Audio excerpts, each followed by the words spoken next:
Now, a major journalism organisation has urged Apple to scrap its new generative AI feature after it created a misleading headline about a high-profile killing in the US.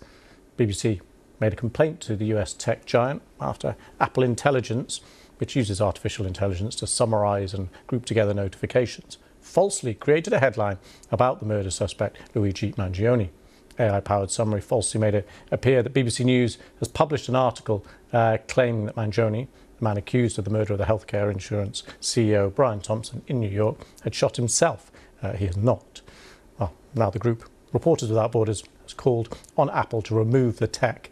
Apple has made no comment. Speak now to Vincent Berthier, head of the technology desk at Reporters Without Borders. Thank you for coming on the programme. Thank you. So what are you calling for here? Well, we are basically calling Apple for removing this feature because obviously this product doesn't work and it's really dangerous for information. It could harm media credibility, and citizens deserve way more better AI product when it comes to information and news. And what do you think your chances of success are here? Because AI clearly is infiltrating all areas of our lives. Yes, very clearly a kind of AI train hype, and this whole, move fast and break things philosophy from Silicon Valley is doing more and more damages every year. But this has to stop, actually. And this is why we are making this problem a public problem.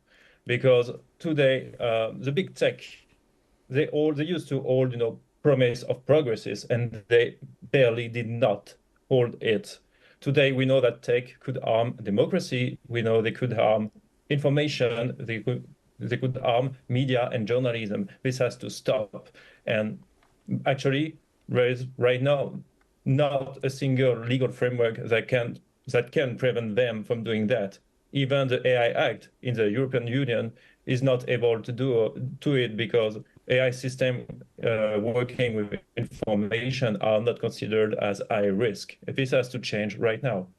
Yeah, well, let's get on to some of the technical details there, because you talked about jurisdiction, Europe, of course, Apple, US. How do you try and tackle this? Do you want laws at a US level, European level, across the world, individual countries? How does enforcement of this kind of thing actually happen?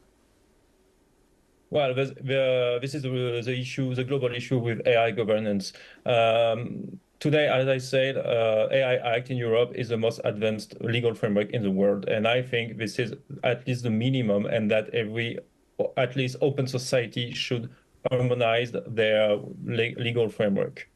The problem is that, as you underline it, is all these companies are American companies and they are based in the US. And of course, this is the US who should regulate first, and just to be sure that their companies do not harm the rights to every citizen in the world to have access to information. Is this a case of stopping this for this particular use right now? Because the presumption is that AI will develop, it will be able to iron out these mistakes, and eventually it will be okay, but just not now. Or in your eyes, it is not ever? Well, I don't know the future. So maybe one day AI will be able to make good information, quality information. But for now, and we know what we are talking about because at RSF we are building an AI tool for journalism. So we know what we are talking about. And today, Gen AI is a probabilistic machine. And you can't produce information by rolling a dice. So you can use AI for a lot of things, and there is plenty of way of doing interesting stuff in journalism and producing information. But clearly, today, it's impossible to use Gen AI to produce content without a human supervision.